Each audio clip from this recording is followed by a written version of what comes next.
Vamos a ver otro ejemplo u otro ejercicio para determinar qué tipo de gramática tenemos. Vamos a determinar si es una gramática sensible de contexto, libre de contexto o regular. Bueno, aquí tenemos la información. Tenemos nuestro alfabeto con su conjunto de estados terminales que son X, Y y Z, y nuestro conjunto de estados no terminales, el estado inicial S, el estado no terminal A y el estado no terminal B. Y sus composiciones, aquí están sus composiciones, ¿sí? Si observan, son un poco diferentes a las que hemos estado observando en estos últimos ejemplos. Y bueno, vamos a determinar si es una gramática regular. Primero, ¿es una gramática regular? Bueno, acuérdense que las gramáticas regulares nos dicen que del lado izquierdo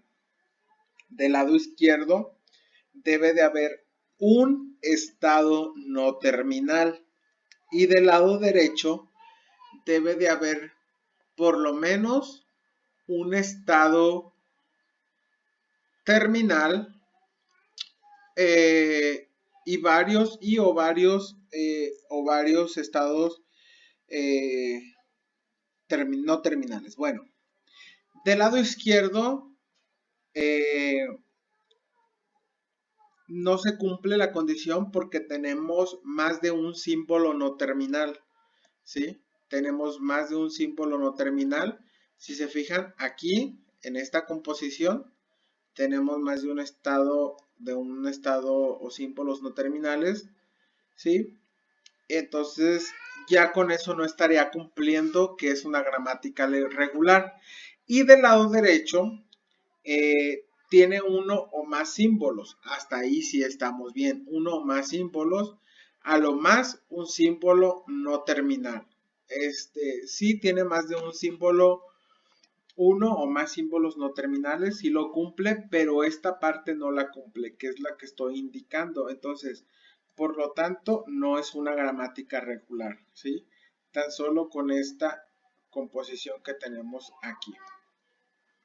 ¿Sí? Tiene que haber un símbolo no terminal del lado izquierdo, ¿sí? Tiene que haber un símbolo no terminal del lado izquierdo.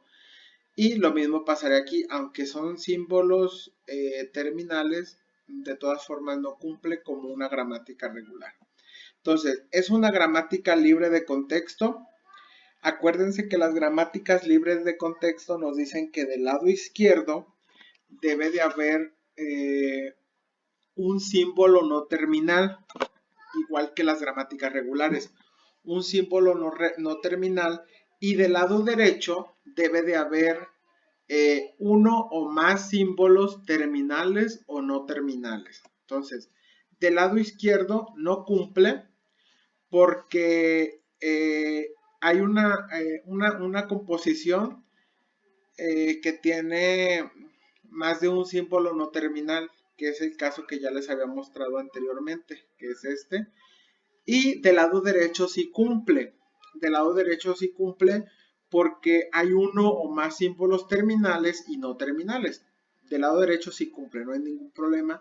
El problema está en el lado izquierdo que no cumple. Entonces, por lo tanto, no es una gramática libre de contexto. Para que cumpla, tiene que cumplir todas las condiciones. ¿Y es una gramática sensible de contexto?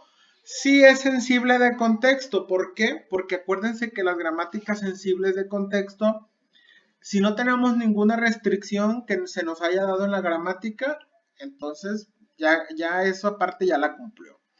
Y luego, del lado izquierdo tiene que haber uno igual o menor que las del lado derecho, ¿sí?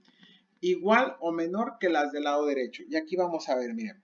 Sí cumple porque no hay ninguna restricción a la composición.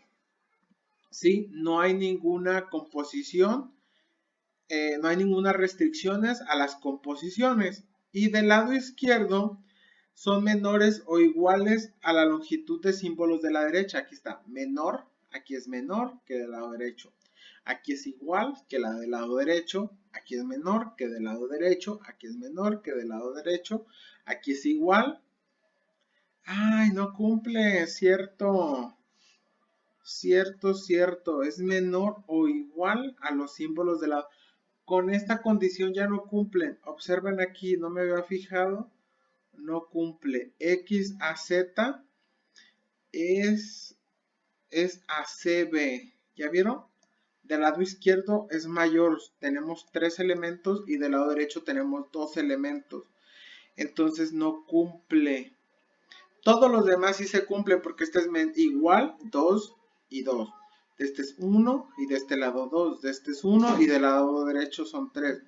De este lado izquierdo es 1 y del lado derecho son 2. Entonces con esta condición, con esta que tenemos aquí ya no cumple. Entonces tampoco es una gramática sensible de contexto. Por lo tanto, esta gramática no es sensible de contexto, no es libre de contexto y tampoco es regular. Entonces tenemos una gramática que en pocas palabras sería inválida. O sea, no es una gramática de ningún tipo, es una gramática que no nos serviría para nada. No podríamos hacer nada con ella. ¿De acuerdo? Si hay alguna duda, me la hacen saber y estoy al pendiente de cualquier detalle.